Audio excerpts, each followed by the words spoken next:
আল্লাহর নবীর সাহাবী হযরতে দাহিয়াতুল কালবি, নামটা মনে রাখেন, কি নাম? দাহিয়াতুল কালবি এখনো ঈমান গ্রহণ করেন নাই। আল্লাহর নবীর কাছে এসে বলতেছেন, ইয়া রাসূলুল্লাহ, ইয়া হাবিবাল্লাহ, আমার মতো গুনাহগার যদি ঈমান গ্রহণ করে তাহলে ঈমানের বদৌলতে আমার জীবনের গুনাহ মাফ হয়ে যাবে নাকি? আল্লাহর নবী বলেন, হ্যাঁ, তুমি যদি ঈমান গ্রহণ করো, তওবা করো, আল্লাহ তাআলা সব গুনাহ মাফ করে দিবেন। এবার দাহিয়াতুল কালবি চোখ দিয়ে টপ টপ করে পানি পড়ে। আল্লাহর নবীর কাছে আবার ডাকতে বলে, ইয়া রাসূলুল্লাহ, আমার মতো গুনাহগার যদি ঈমান আনে তবুও কি গুনাহ আল্লাহ তাআলা মাফ করে দিবেন? আল্লাহর নবী বললেন, হ্যাঁ, তোমার মতো গুনাহগার যদি তওবা করে ঈমান আনে আল্লাহ তাআলা মাফ করে দিবেন। এবার দাহিয়াতুল কালবি তৃতীয়বার আবার জিজ্ঞাসা করছেন, ইয়া রাসূলুল্লাহ, আমার মতো গুনাহগারকেও মাফ করে দিবেন? এবার আল্লাহর নবী একটু দ্বিধাদ্বন্দ্বের মধ্যে পড়ে গেলেন। দাহিয়াতুল কালবিকে ডাকতে বলছেন, দাহিয়া, জীবনে এমন কি গুনাহ করেছো যেই গুনাহ আল্লাহ তাআলা মাফ করবে না?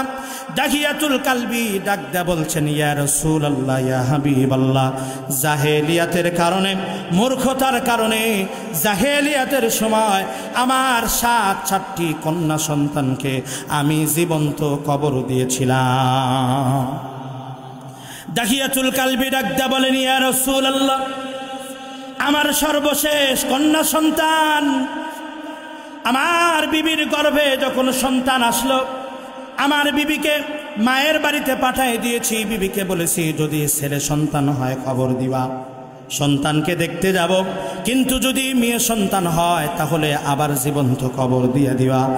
দাহিয়ার বিবি মায়ের বাড়িতে যাওয়ার পরে সন্তান প্রসব করেছে, মেয়ে সন্তান।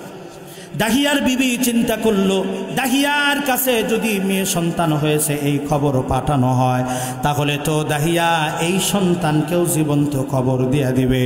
এই জন্য দাহিয়ার বিবি দাহিয়ার কাছে খবর পাঠাইছে, সন্তান হয়েছে জীবিত না মৃত সন্তান। দাহিয়া চিন্তা করেছে, সন্তান যখন মৃত হয়েছে যাওয়ার কি দরকার, যায় নাই। দাহিয়ার বিবি মায়ের বাড়িতে লুকায় লুকায় মেয়ে সন্তানকে লালন পালন করা শুরু করে দিয়েছে। দাহিয়া ডাকদা বলে, ইয়া রাসূলুল্লাহ, আমার কন্যার বয়স যখন 5 থেকে 6 বছর হয়েছে, এত সুন্দর চেহারা, চাঁদের চেহারাকেও হার মানায়, ফুটফুটে ফুলের মতো সুন্দর চেহারা, 5 বছর বয়স, হাঁটা চলা করতে পারে, সুন্দর সুন্দর কথা বলতে পারে। এমন সময় আমার বিবি চিন্তা করেছে, সুন্দর চেহারাওয়ালা কন্যা সন্তানকে বাবার সামনে যদি দাঁড় করায় দেই, ছেলে সন্তান না হওয়ার দুঃখ বেদনা হয়তো দাহিয়া ভুলে যাবে। দাহিয়া ডাকদা বলে, আমার বিবি একদিন আমার সামনে মেয়েকে দাঁড় করায় দিয়েছে। আমি জিজ্ঞাসা করলাম, মেয়েটা কার? আমার বিবি ডাকদা বলতেছে, আপনারই সন্তান। ইয়া রাসূলুল্লাহ, আমি তো দেখা মাত্র চিনে ফেলেছি,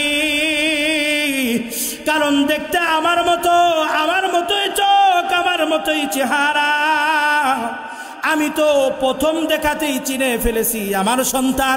কিন্তু মেয়ের সন্তান দেখার পরে আমি খুশি হইতে পারি নাই।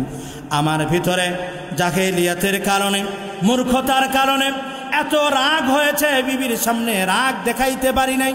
বিবিকে বলেছি, বিবি রে, আমার মেয়েকে সুন্দর করে রেডি করায় দাও, তৈরি করায় দাও, আত্মীয় স্বজনের বাড়িতে যায় মেয়েকে পরিচয় করায় নিয়ে আসি। দাহিয়ার বিবি তো দাহিয়ার কথা বিশ্বাস করে মেয়েকে সাজায় দিয়েছে, তৈরি করে দিয়েছে। দাহিয়া বলে, আমার কন্যাকে সঙ্গে নিয়ে আমি যখন মরুভূমির ভিতরে রওনা হয়েছি, মরুভূমির ভিতরে যাওয়ার পরে আমার মেয়ে পিছ থেকে ডাক দেয়, বলে, বাবা, দুনিয়াতে আত্মীয় স্বজনের বাড়িতে নিয়ে যাবেন, কিন্তু মরুভূমির ভিতরে বাড়িঘর তো আর দেখা যায় না।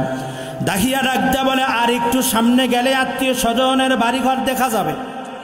যাইতে যাইতে মরুভূমির ভিতরে চলে গিয়েছে, এমন জায়গায় চলে গিয়েছে যেখান থেকে কান্নাকাটি চিল্লা চিল্লি করলে শোনার মতো কেউ নাই। দাহিয়া গর্ত খনন করা শুরু করে দিয়েছে মরুভূমির মাঝখানে।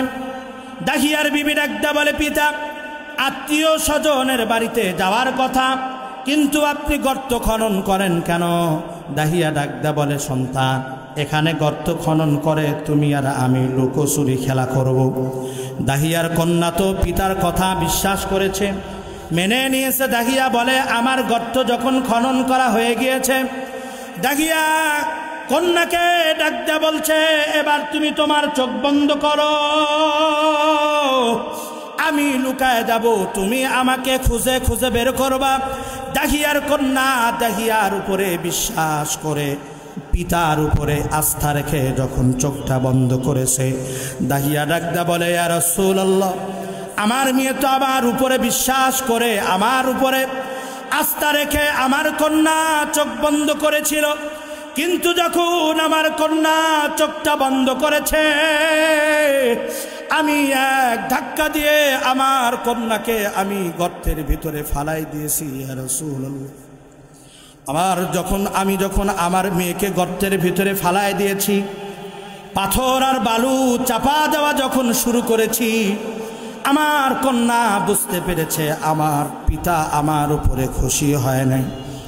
আমার মেয়ে আমাকে ডাক দেয়া বলে পিতা, আমি বুঝতে পেরেছি আপনি আমার উপরে খুশি হন নাই, কিন্তু আজকে যদি আপনি আমাকে ছেড়ে দেন,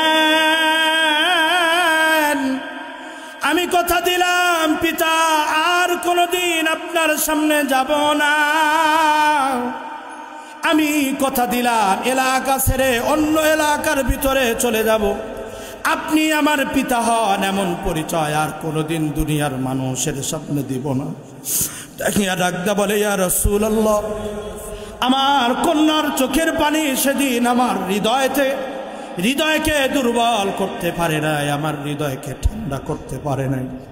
আমার মেয়ে বারবার বলেছিল পিতা আপনি যদি আমাকে ছেড়ে দেন, আপনাকে আর কোনোদিন পিতা বলে পরিচয় দিব না, অন্য এলাকায় চলে যাব, আপনার এলাকায় বসবাস করব না, ছেড়ে দেন। কিন্তু দাহিয়া বলে ইয়া রাসূলুল্লাহ, জাহেলিয়াতের কারণে, মূর্খতার কারণে আমার হৃদয়টা এত শক্ত হয়ে গিয়েছিল, আমার মেয়ের কান্না আমার বুকটা ফেটে কান্না বাহির করতে পারে না। আমি যখন আমার কন্যা সন্তানকে মাটি চাপায় দিয়ে চলে আসতেছিলাম, আমার কানের ভিতরে আওয়াজ বেঁচে আসছিল, আমার কন্যা ডাকতে বলে বাবা, অন্ধকার কবরের ভিতরে একা একা আপনি আমাকে রেখে যাবেন না। আমার কন্যা বারবার বলেছিল পিতা, এমন কি অপরাধ করেছিলাম যে অপরাধের কারণে আপনি আমাকে আজকে অন্ধকার মাটির কবরে চাপা দিয়ে চলে গেলেন। ইয়া রাসূলুল্লাহ, সেই দিন আমি আমার মেয়ের কথা শুনি নাই, ভিতরটা এত কষ্টে এত কঠিন হয়ে গিয়েছিল, আমার মেয়ের কান্না কণ্ঠের আওয়াজ সেদিন আমার চোখ থেকে পানি বাহির করতে পারে নাই। কিন্তু ইয়া রাসূলুল্লাহ, আমি আমার কন্যাকে মাটি চাপা দেওয়ার পর থেকে আর কোনোদিন আমি রাতের বেলায় ঘুমাইতে পারি না। আমি যখন রাতের বেলা ঘুমানোর জন্য বিছানায় বালিশের সাথে আমার মাথাটা লাগাইতাম, আমার মেয়ের কান্নার আওয়াজ আমার কানের ভিতরে ভেসে আসতো, আমি আর ঘুমাইতে পারতাম না। এই জন্য আপনাকে ডাকতে বলছি ইয়া রাসূলুল্লাহ, ইয়া হাবিবাল্লাহ, আমার মতো গুনাহগার যদি ঈমান নামক দৌলত গ্রহণ করে আর যদি তওবা করে, তবু কি আল্লাহ তাআলা আমার মতো গুনাহগারের গুনাহগুলোকে মাফ করে দিবেন নাকি? আল্লাহর নবী বলেন, দাহিয়ারে, তোমার চাইতেও বড় গুনাহগার যদি আল্লাহর কাছে তওবা করে, তার জীবনের সকল গুনাহ আল্লাহ তাআলা মাফ করে দিবে।